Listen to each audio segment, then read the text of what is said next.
Hey, Riddle here, and welcome to my channel, or welcome back if you're a subscriber. I truly appreciate it. So it's Election Day 2020. I hope you voted. It's so interesting. So I came from a small town in blue-collar town, and I don't live there anymore. I kind of ran with my life decades ago. Just knew it wasn't a good fit for me, but I still, my family still lives there, and I have some investment properties there. And last week I was talking to this young man who is kind of typical of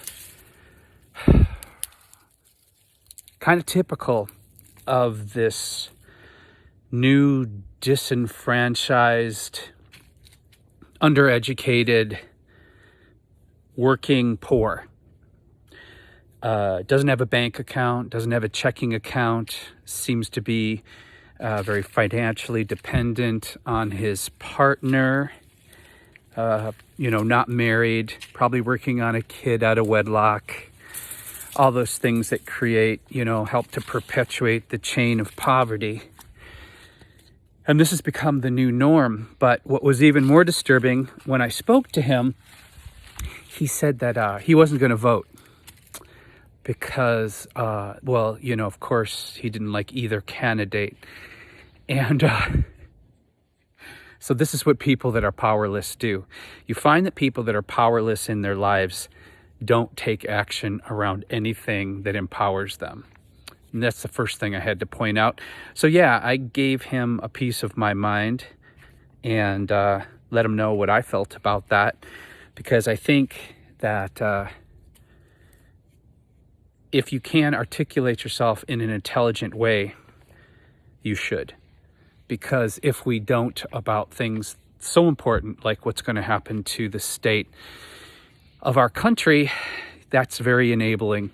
And I would be doing the same thing that he was doing, not taking action and exercising sovereignty. So that being said, who knows what he did with his life, or I doubt if he even took the time to go vote, but I'm sure he'll complain like hell about whoever's voted and how that doesn't work out for him and how he's, suffering and so economically challenged. But depending which side of the fence you're on, today is election day, and many people are stressed out.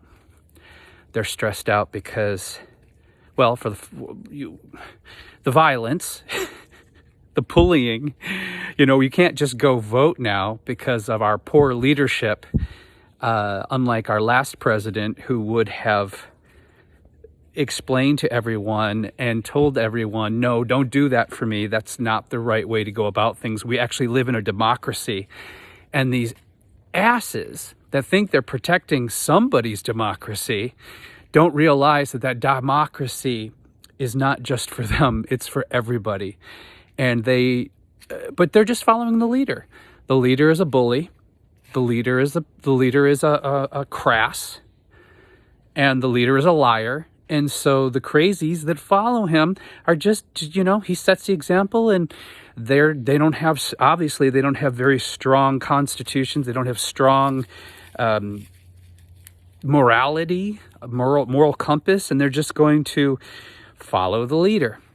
But this being said, to my friends out there and viewers who are feeling really stressed out, a lot of my videos talk about manifestation. Some people call it witchcraft. I think it's just the power of the mind. And many people believe now that where your thoughts go, where your emotions go, the energy flows. So often we focus on what we don't have, and then we have less. Often we focus on the problem instead of the solution. So today, I want you to try an experiment. I want you to try to calm yourselves and imagine that the change has already happened. Imagine that we actually have leadership, respectful leadership, that the rest of the world is willing to respect and cooperate with, that we have respectable leadership that is actually a good example to our children about how to conduct themselves and behave in public with women and so on.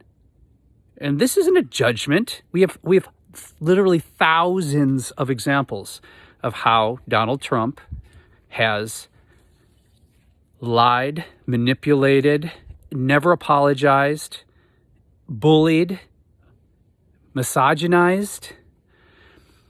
So to my Christian friends who are voting for Trump, I think you're a hypocrite, because he systematically has done everything that the Bible tells you not to do. So are you really a Christian? And is it still God's work if the devil's doing it? And is it still good if you're getting what you get when the devil's getting it for you? I'm asking you. It's just the truth. These aren't things that are made up. Documentation, daily. He will literally go down in history as the worst leader in American history. And that is just a fact. Just a fact. Not a judgment. Nothing one-sided. All documented.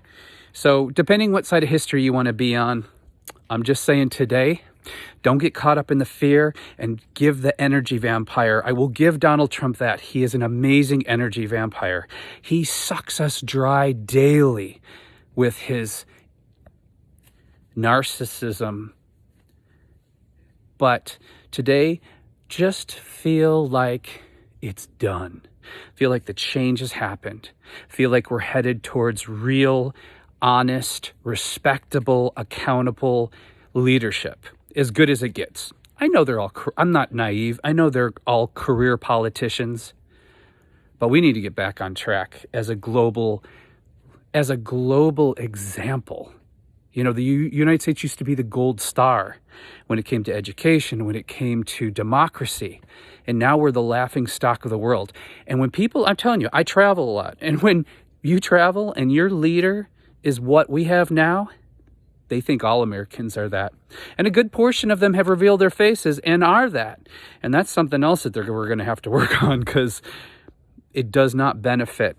It doesn't benefit our children. It doesn't benefit our society, and it doesn't benefit our economy, because everyone, money first, right? So today, instead of focusing on the fear of what might happen, I want you to focus on the well-being, that people have had enough, that the true people in power, who probably aren't even the politicians, realize that this game, this reality television show, has gone too far and it's time to cancel the show. Let Donald Trump be re-released as what he is, a character. He's a character on a television show. He's an eccentric. He is a symbol of success. But we have a lot to learn about that, don't we? So focus on the fact that enough is enough, change has happened, and sanity is being restored to our country. And that's all I got to say. So take care of yourselves, and please take care of each other, because how we treat each other on the streets, I believe, is our ultimate reality. I personally did not mail in my ballot. I will give Donald Trump that. Our post office is a mess. But what he doesn't bother to tell anyone, because he doesn't lead, is that you can fill out your ballot and you can take it to a drop box at almost everywhere and put it in a box at your municipal like city building. Like, it's protected. It's a solid thing. So it's more reliable, I believe, than mailing it if you aren't going to go in person. And I hope mailing is or was easy for you. And if you haven't voted yet, or if you're not going to vote at all, don't complain about the future, my friend, because you're part of the problem.